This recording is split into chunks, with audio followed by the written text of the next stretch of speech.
Channel সাকসেসে স্বাগত বন্ধুরা। সাম্প্রতিককালে আমরা পেপার খুললেই চাই বা না চাই গাজা ইসরায়েলের খবর পেপারে আমাদের চোখে আসবেই। আর মধ্যপ্রাচ্যের এই দুটি দেশ মাঝে মধ্যেই তাদের হানাহানি, সংঘর্ষ, গোলাগুলি চালানো, রকেট হানা, বিমান হানা, এই সমস্ত কিছুর মধ্য দিয়ে তারা জানান দিতে চায় যে তাদের অস্তিত্ব এখনও বিরাজমান। এখন এই যে দুই পক্ষের সংঘর্ষ, তার কারণের মধ্যে যদি ধর্মীয় কারণ একটি হয়, আর একটি প্রকৃত অর্থেই অস্তিত্বের জন্যও সংগ্রাম বলা যায়। ধর্মীয় কারণ বলা হচ্ছে কেন? আমরা পৃথিবীর মানচিত্রে এখন একটু মধ্যপ্রাচ্যের দিকে যদি তাকাই, মধ্যপ্রাচ্যের দিকে তাকালে ভূমধ্যসাগরের পূর্ব তীরবর্তী এলাকায় প্যালেস্টাইন বলে যে দেশটির অস্তিত্ব এক সময় ছিল, সেখানে আমরা স্থানকে আমরা দেখতে পাবো। যেমন ইসরায়েল, সেটি একটি রাষ্ট্র বা দেশ, সে নিয়ে সন্দেহ নেই। সেখানেই রয়েছে Gaza, Tel Aviv, West bank, Jerusalem, Bethlehem, Hebron, এই সমস্ত জায়গা।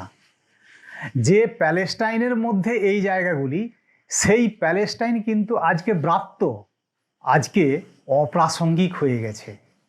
কিন্তু এটা হলো কিভাবে? এর জন্য আমাদের একটু পিছনে ফিরে যেতে হবে।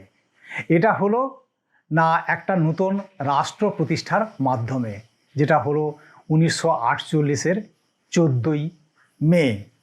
কার উদ্যোগে হলো? ইউকের উদ্যোগে হলো। কাদের জন্য হলো? ইহুদিদের জন্য হলো। আচ্ছা, ইহুদিরা কি তাহলে আগে বাস করতো না? তারা থাকতো কোথায়? জেরুজালেমের মধ্যে একটি পর্বতমালা রয়েছে, যে পর্বতমালার পূর্ব অংশ সামারিটান হিলস আর দক্ষিণ অংশ জুডাইন হিলস। তো এই যে জুডাইন হিলসের গা ঘেঁষে এখানে রয়েছে জেরুজালেম উপত্যকা। জেরুজালেম একটি উপত্যকার মধ্যেই অবস্থিত। সেখানেই একসময় জুডা সাম্রাজ্য ছিল। তো সেই জুডা সাম্রাজ্যের একজন শাসক রাজা সোলোমন, তিনি মন্দির তৈরি করেছিলেন। প্রথম মন্দির তৈরি করেছিলেন Mount temple for the Jews. ইহুদিদের জন্য প্রথম মাউন্ট টেম্পল হয়েছিল। সেই টেম্পলটি পরবর্তীকালে ব্যাবিলনের যে একজন ওয়ারিয়র, মানে রণকুশলী একজন শাসক নেবুকাডনেজার, তার সাম্রাজ্য বিস্তারের জন্য একসময় যখন সে এই প্যালেস্টাইন আক্রমণ করেছিল, ধ্বংস করে দিয়েছিল, প্যালেস্টাইনের বিভিন্ন স্থান পুড়িয়ে দিয়েছিল, এবং এই ধর্ম মন্দিরটিও পর্যন্ত, যে টেম্পল মাউন্ট টেম্পল, সেটিকেও পর্যন্ত ধ্বংস করে দিয়েছিল। শুধু টিকে গিয়েছিল তার পশ্চিম দিকের একটি দেওয়াল। তো এই সময় এখানে যে ইহুদিরা বসবাস করেছিল, তারা পৃথিবীর বিভিন্ন জায়গায় ছড়িয়ে পড়ে। এবার এরা কখনোই রাজা নিয়ে ছিল না। এবার রাজাবিহীন অবস্থায় এরা বিভিন্ন প্রান্তে ঘুরে বেড়ায়। কিছু ইহুদিরা জোসেফের নেতৃত্বে চলে যায় মিশরে যাওয়ার পরই ওরা কৃতদাসে পরিণত হয়। এবার বিশ্বের অন্যান্য প্রান্তেও যেখানে ছড়িয়ে পড়ে, কোথাও কিন্তু এরা ঠিক উপযুক্ত যে মর্যাদা পেয়েছে তা কিন্তু পায়নি। এরা সর্বত্রই ডিসক্রিমিনেশনের শিকার হয়েছে। সেই ডিসক্রিমিনেশনের শিকার আমরা মধ্যযুগ থেকেই জানতে পারি। যে ইউরোপের যারা খ্রিস্টান, তারা কিন্তু সর্বদাই মনে করত যে ইহুদি ধর্মটা একটা বিপদগামিতার ধর্ম, এবং যারা এই ধর্মাচরণ করছে তাদের কনভার্ট হয়ে যাওয়াই উচিত, অর্থাৎ তাদের খ্রিস্টানে পরিণত হয়ে যাওয়াই উচিত। যার জন্য এরা সবসময় সেকেন্ড ক্যাটাগরির বাসিন্দা বা নাগরিক হিসেবে যে জায়গায় থেকেছে, তারা সবসময় একইভাবেই থেকেছে। তার পরবর্তীকালে আমরা তো জার্মানিতে হিটলারের কথা শুনেছি। হিটলার যখন 1933 সালে তার ক্ষমতায় আসার পর বেশ কিছু রাষ্ট্রকেও তার পদানত করে ফেলে। সেই সময় হিটলার এদেরকে কিছুতেই সহ্য করতে পারত না, সেটা কিন্তু ধর্মীয় কারণে নয়, তার জাতিগত বিদ্বেষের কারণেই। সে এই জাতিটাকে কিছুতেই সহ্য করতে পারতো না।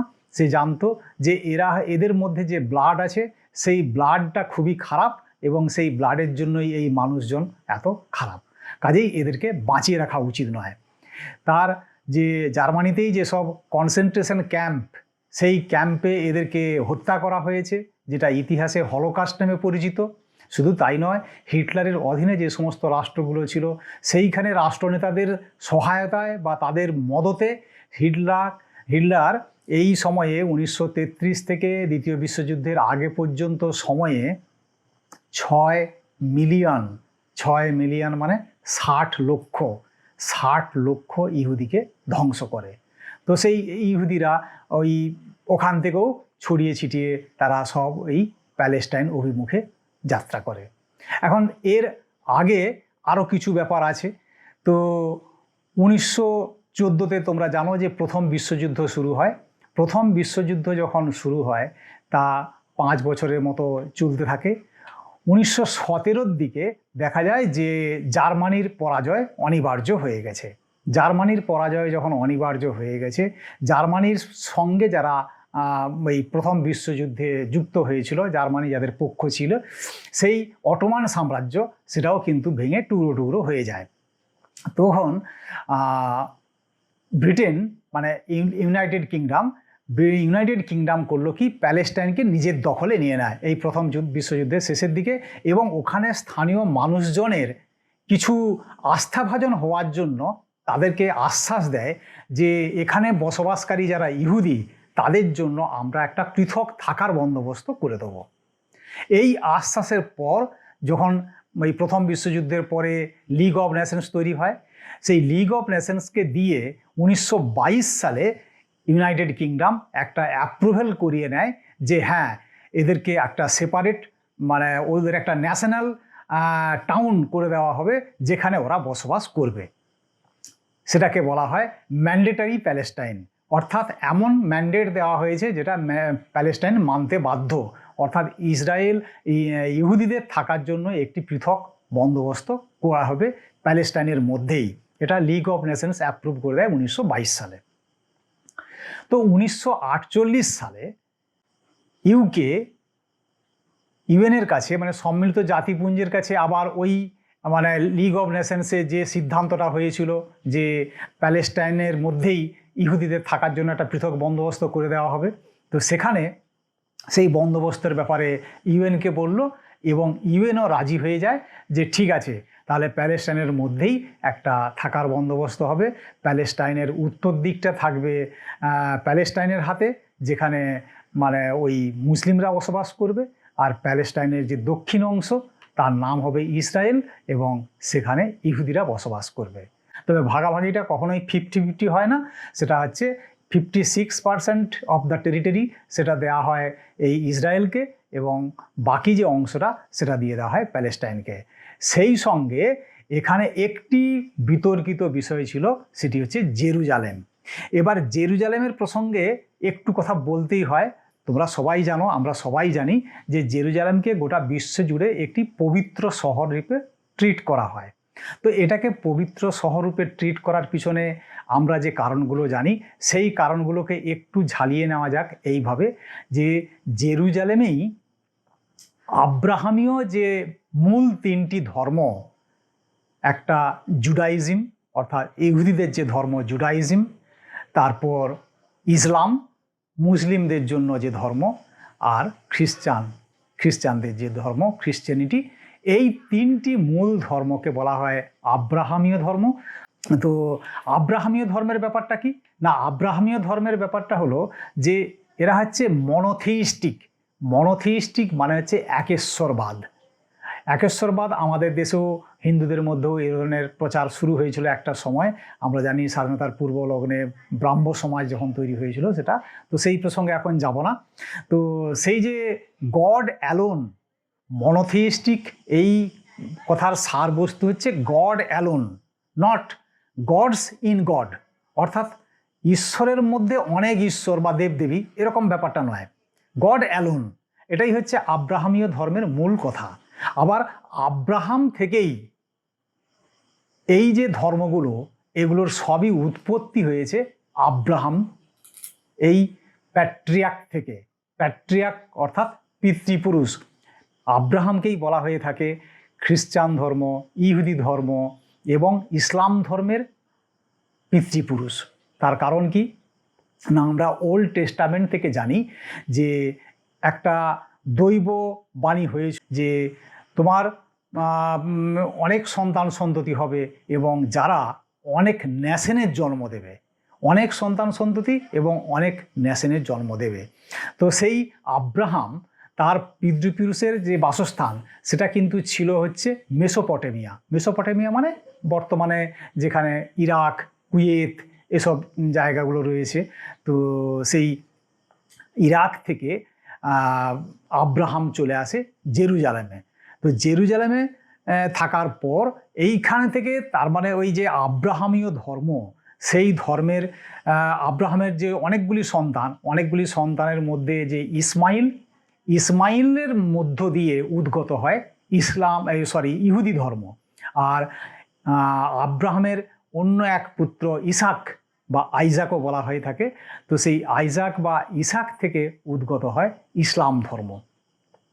তো এই কারণগুলিতে এই যে জেরুজালেম, এটি কিন্তু ইসলাম এবং ইহুদি ধর্মাবলম্বীদের কাছে অতি গুরুত্বপূর্ণ স্থান। তো এবার খ্রিস্টানদের কাছে এটি গুরুত্বপূর্ণ স্থান কেন না, জেরুজালেম থেকে মাত্র 10 কিলোমিটারের মধ্যেই রয়েছে বেথেলহেম।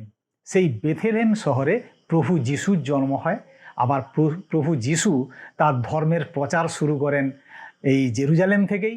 ওই জেরুজালেমেই তার ক্রুসিফিকেশন হয়, আবার ওই জেরুজালেমেই তার মানে রেজারেকশন হয়, অর্থাৎ পুনরুত্থান হয়।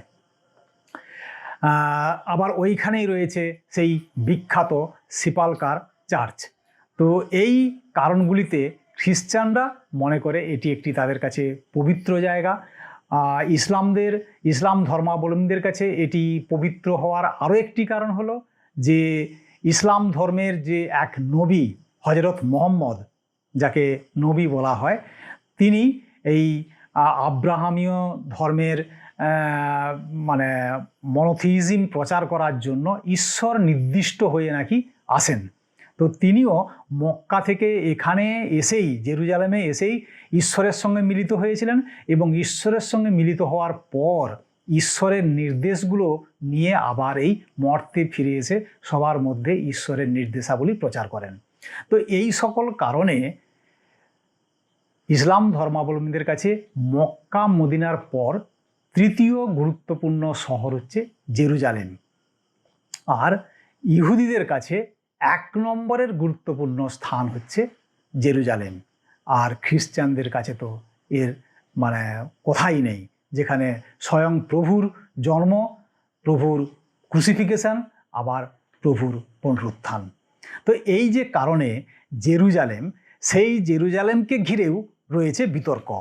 1948 সালে সম্মিলিত জাতিপুঞ্জ যখন বলে দিল, 1948 সালে না, 1947 সালেই এই অর্ডারটা হয়েছিল যে 1948-এর 14ই মে প্যালেস্টাইনের মধ্যে দুটি সেপারেট রাষ্ট্র হয়ে যাবে।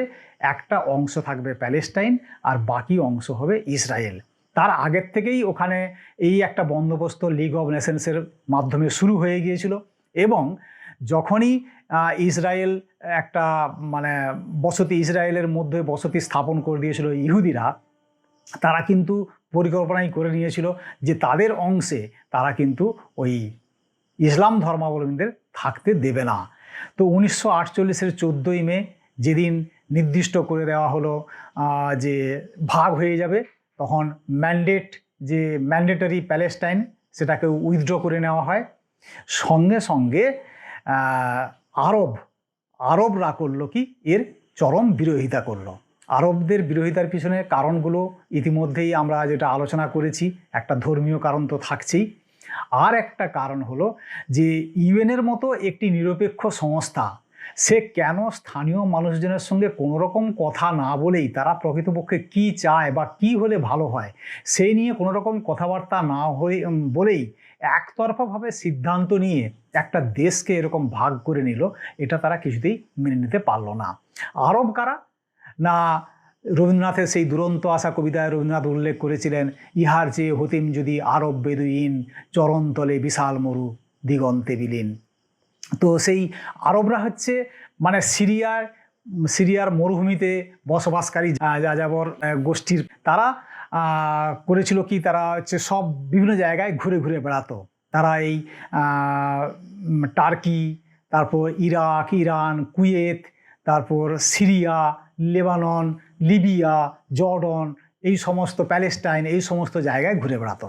তো এই যে এখন বর্তমানে কিন্তু আরব কান্ট্রির সংখ্যা টোটাল 22। তো এই যে আরবরা, সেই আরবদের মধ্যে বেশিরভাগই হচ্ছে সুন্নি মুসলমান, এবং এখন আমাদের এই প্যালেস্টাইনে যারা বসবাস করছে তারাও কিন্তু মানে 85 থেকে 90% সব সুন্নি মুসলমান।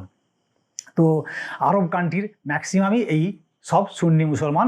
সেই সুন্নি মুসলমান বা আরব যারা, তারা কিন্তু কখনোই এটা চায়নি যে প্যালেস্টাইন, যেখানে ইসলাম ধর্মেরও একটা প্রধান গুরুত্ব স্থান রয়েছে, সেই প্যালেস্টাইনের জেরুজালেমকে এইরকমভাবে ভাগাভাগি করা হবে।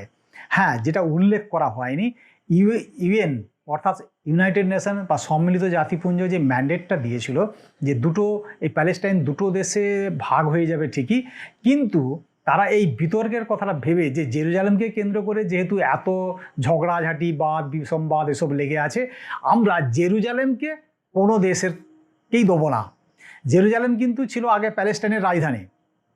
তারা করলো কি, যে জেরুজালেম থাকবে ইউএনের নিয়ন্ত্রণে, অর্থাৎ সম্মিলিত জাতিপুঞ্জ এটাকে নিরপেক্ষভাবে তদারক করবে এবং এটাকে কোনো দেশের নিয়ন্ত্রণে রাখবে না। এটা একটা ভালো সিদ্ধান্তই ছিল। কিন্তু যেখানে জেরুজালেমে ইসলাম ধর্মাবলম্বীরা এতদিন মানে একাধিপত্য একরকম ভোগ করে এসেছে, সেটা তাদের এইভাবে হাতছাড়া হয়ে যাবে, এটা আরবরা কেউ মানতে পারেনি। এই দুটি মেজর কারণে 1948-এর 14ই মে যেদিন এটা দেশটা ভাগাভাগি হলো, তার পরের দিন সকালে অর্থাৎ 15ই মে সকালে আরবরা ওখানে গিয়ে হাজির হলো এবং যুদ্ধ শুরু হয়ে গেল ইসরায়েলের বিরুদ্ধে। আরব ইসরায়েলের যে যুদ্ধ হলো, সেই যুদ্ধ চলল, কিন্তু আরবরা সবাই পরাজিত হলো এবং ইসরায়েল তার দাপট বজায় রাখলো। এরপর 1967 সালে আবার দ্বিতীয় একটি যুদ্ধ হলো। মানে এর মাঝে খণ্ডযুদ্ধ অনেক হয়েছে, কিন্তু 1967 সালের যুদ্ধ খুব গুরুত্বপূর্ণ। তার কারণ 3টি পাশাপাশি গুরুত্বপূর্ণ দেশ, ইজিপ্ট, জর্ডন আর সিরিয়া, এরা সম্মিলিতভাবে প্যালেস্টাইনকে সঙ্গে নিয়ে তারা ইসরায়েলের বিরুদ্ধে যুদ্ধ করলো। বলা বাহুল্য, এই যুদ্ধেও কিন্তু আরবরা পরাজিত হয়। ইজিপ্টের কাছ থেকে গাজা স্থানটা তোমরা এই পৃথিবীর মানচিত্রে দেখে নাও, যে ভূমধ্য সাগরের পূর্ব তীরে একদম ইজিপ্টেরও পূর্ব দিকে, আর এই ইসরায়েল দেখতে পাচ্ছ, ইসরায়েলেরও একদম কোণে, দক্ষিণ দিকের কোণে সমুদ্রের ধারে গাজা স্ট্রিপ বা সংক্ষেপে গাজা বলা হয়। এই গাজাটা মিশরের দখলে ছিল। ইসরায়েল করলো কি, গাজাটা ওদের কাছ থেকে কেড়ে নিল। তারপর সিরিয়ার দখলে ছিল তাদের একটি গুরুত্বপূর্ণ শহর গোলান হাইটটা সিরিয়ার কাছ থেকে দখল করে নিল ইসরায়েল। আবার ওয়েস্ট ব্যাংকটা ছিল জর্ডনের দখলে। ওই 3টি যে দেশ ইসরায়েলের বিরুদ্ধে অবতীর্ণ হয়েছিল যুদ্ধে, তাদের কাছ থেকে সেই ওয়েস্ট ব্যাংকও ছিনিয়ে নিল। আর ইস্ট জেরুজালেমকেও তারা দখল করে নিল এই ইসরায়েল। দখল করে নেওয়ার পর মাত্র 6 দিন যুদ্ধ হয়েছিল, কিন্তু এই 6 দিনের মধ্যেই ইসরায়েল তার সীমানা অনেক পরিবর্তন করে দিল। মধ্যপ্রাচ্যের মানচিত্রটাকেই বলতে গেলে বদলে দিল একদম। তো এই যে অবস্থাটা হলো, এতে দেখা যাচ্ছে কি, যে ইসরায়েল তার আধিপত্য কিন্তু ক্রমেই বিস্তার করে চলেছে। আরব কান্ট্রিগুলো তারা মানে একে প্রতিহত করার জন্য চেষ্টা চালাচ্ছে ঠিকই, কিন্তু তারা পেরে উঠছে না। এই অবস্থায় ওখানে এক জঙ্গি বাহিনী শুরু হয়েছিল মুসলিম ব্রাদারহুড মুভমেন্ট দিয়ে। এটা ইজিপ্টে শুরু হয়েছিল মুসলিম ব্রাদারহুড মুভমেন্ট, অর্থাৎ মুসলিমদের মধ্যে ভ্রাতৃত্ববোধের জন্য একটা আন্দোলন। সেই মুসলিম ব্রাদারহুড মুভমেন্টের একটা শাখা সংগঠন গজিয়ে উঠল এই গাজাতে। তাদের মূল কাজটাই ছিল যে তারা একটা মৌলবাদী সংগঠন এবং তাদের মূল কাজটাই ছিল নাশকতামূলক কাজের দ্বারা এই ইসরায়েলকে ব্যতিব্যস্ত করে রাখা। তো গাজাতে তারা দীর্ঘদিন ধরে এরকম সন্ত্রাসবাদী কাজকর্ম করা, তাদের অবশ্য সোশ্যাল এবং কালচারাল দিকও ছিল। তারা যেখানে যা মসজিদ আছে তাদের সঙ্গে যোগাযোগ রাখছিল এবং অন্যান্য মানুষের যে সোশ্যাল যে অর্গানাইজেশনগুলো রয়েছে তাদের সঙ্গে কানেকশন রাখছিল। এইভাবে কিন্তু মুসলিম ব্রাদারহুড মুভমেন্ট এরা কিন্তু পায়ের তলায় মাটি জোগাড় করছিল। এই করতে করতে গাজাতে হামাস বাহিনী গড়ে ওঠে। এই হামাস বাহিনী গাজাতে এখন শাসন করছে। এখানে উল্লেখ করা যায় যে ফাতাহ বলে আরেকটি গোষ্ঠী এরকমই, তারাও একটি সংগঠন, তাদের মধ্যে কিছুটা লিবারালিজমের ভাব রয়েছে। তাদের সঙ্গে পিএলও অর্থাৎ প্যালেস্টাইন লিবারেশন অর্গানাইজেশন, তাদের সঙ্গে কিন্তু তাদের যোগ রয়েছে। তারাও কিন্তু এই গাজাতে একটা অস্তিত্বের লড়াই চালিয়ে যাচ্ছিল। কিন্তু 2006 সালে যখন নির্বাচন হয়, সেই নির্বাচনে তারা এই হামাস বাহিনীর কাছে পর্যুদস্ত হয় এবং হামাস বাহিনী ওদেরকে ওখান থেকে ভায়োলেন্টলি অ্যাটাক করে ওখান থেকে তাড়া করে বিদায় করে দেয়। বিদায় করে দিলেও তারা কিন্তু ওয়েস্ট ব্যাংকে গিয়ে তারা এখন শাসন করছে। এখন বলতে গেলে প্যালেস্টাইনের মধ্যে যে দুটি জায়গা রয়েছে, আগেই উল্লেখ করেছিলাম যে প্যালেস্টাইন এখন একটা ব্রাত্য এবং অপ্রাসঙ্গিক দেশে পরিণত হয়ে গেছে। তার মাত্র এখন দুটি জায়গা রয়েছে, একটি জায়গা গাজা আর একটি ওয়েস্ট ব্যাংক। তো গাজায় মোটামুটি স্বশাসন চালাচ্ছে হামাস গোষ্ঠী, যারা পিএলওকেও গুরুত্ব দেয় না। আবার এই যে ওয়েস্ট ব্যাংকেরও পুরোপুরি হচ্ছে প্যালেস্টাইনের অন্তর্ভুক্ত নাই, তার মধ্যেও কিছু জায়গা ইসরায়েল দখল করে রেখেছে। আর বাকি জায়গায় এখন শাসন করছে ফাতাহ।